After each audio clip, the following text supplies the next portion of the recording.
If Boba Fett and Darth Vader had a baby, it would look like this.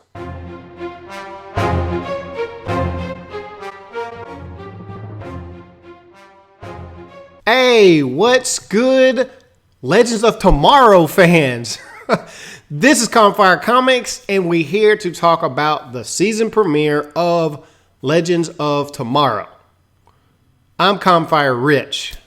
I'm Campfire Nate, and I'm here with a very special guest. This is Luke, my son. You can call him Campfire Luke for now.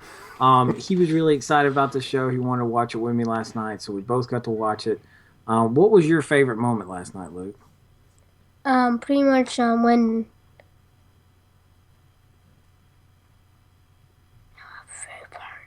What was the most exciting part, you think? when the guy showed the ship.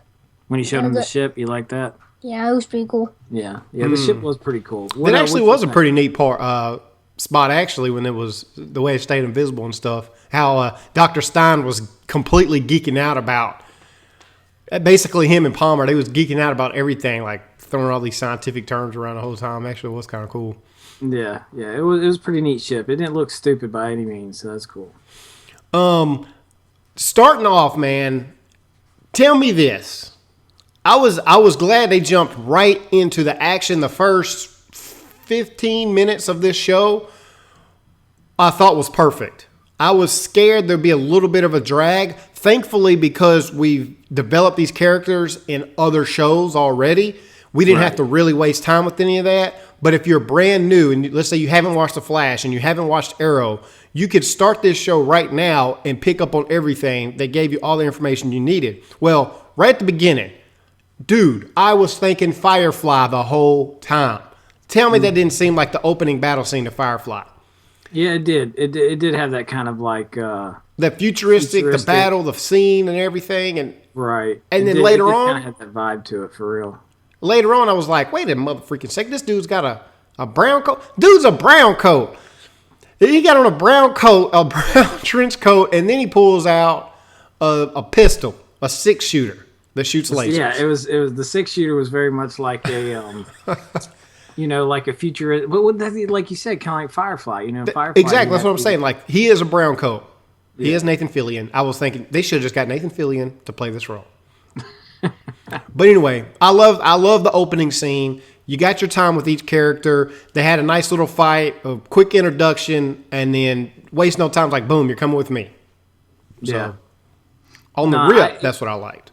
They did a good job of that. Like you said, they didn't waste any time, and that was kind of one thing you didn't want. You didn't want to sit around and be like, oh, as it drags through, like explaining it. I mean, every first episode of any show is going to spend a lot of time trying to kind of break down, give you kind of an underlining story of the characters. At the beginning of the show, when you got to see the woman get killed and the little boy, I had a feeling that was going to have something, to bring to it, and it did.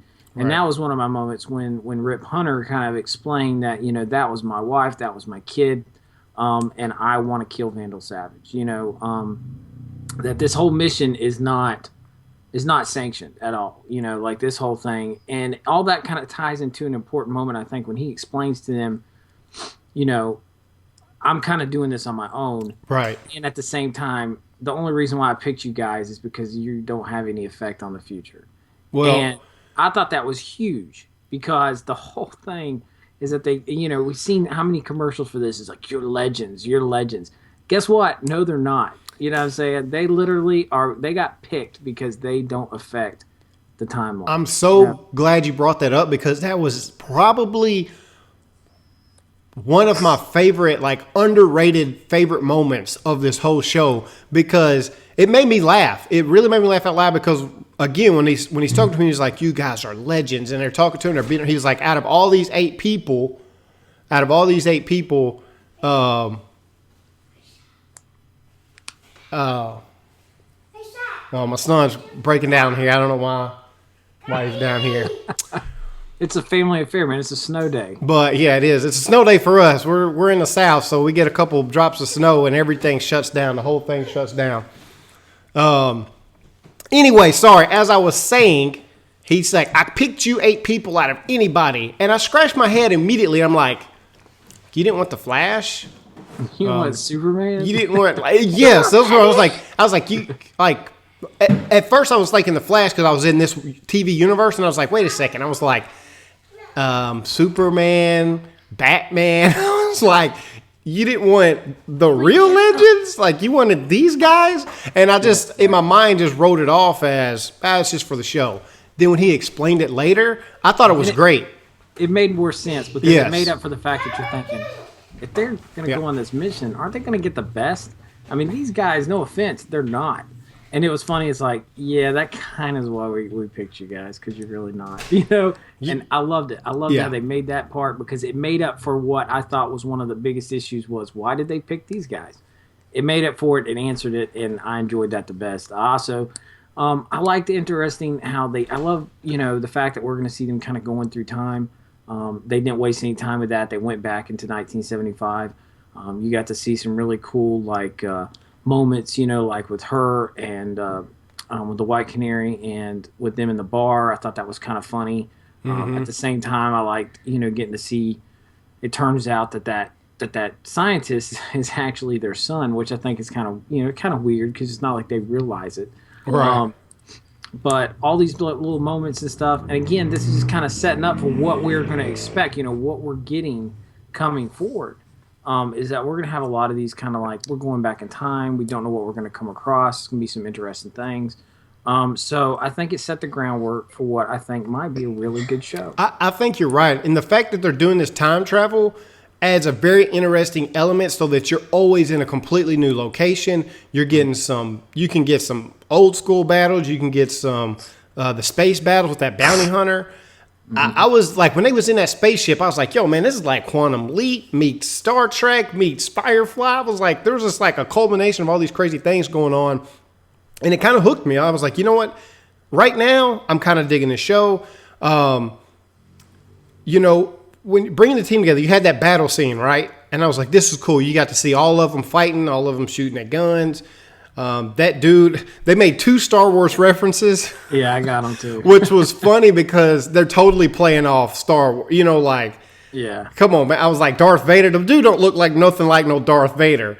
And it was funny that somebody said that. And then later on, he was like, you brought, what did he say? Boba Fett. And I was just like. Yeah, he's like, man, you guys brought both. And that, you know, of course, me and my son being a huge Star Wars fan, Luke was laughing. You know, he got that. I got that. We all enjoyed that. So that was a good moment. Yeah. That guy had all the stuff for Boba Fett, but he looks like black Boba Fett with a cool mask. He looks like they might have drawn some inspiration from him. But the dude was cool. He was obviously beast because their whole team, you know, took a whack at him and didn't finish him off. He did kind of look like Darth Vader, but he did have the cape. Yeah, it wasn't. He's pretty much not bald-headed, pale. He's not. Yeah, very pale. What was interesting, I think, too, was that when you first were introduced to this, whatever his name was, Kronos something other, whatever his name is. Crane.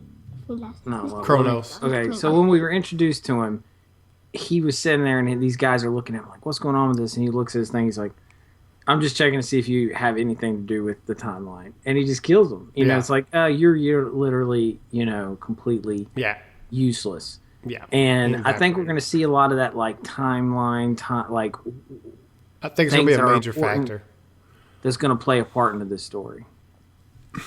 And, well, outside the battle scene, my next favorite scene I thought was the speech by Jax, which is that half of Firestorm. Well, you know, when the team's like having to make the decision about what they wanted to do and how they was going to bring everybody together. And when he made that comment about, you know, playing football and I love when my team would take tackles for me.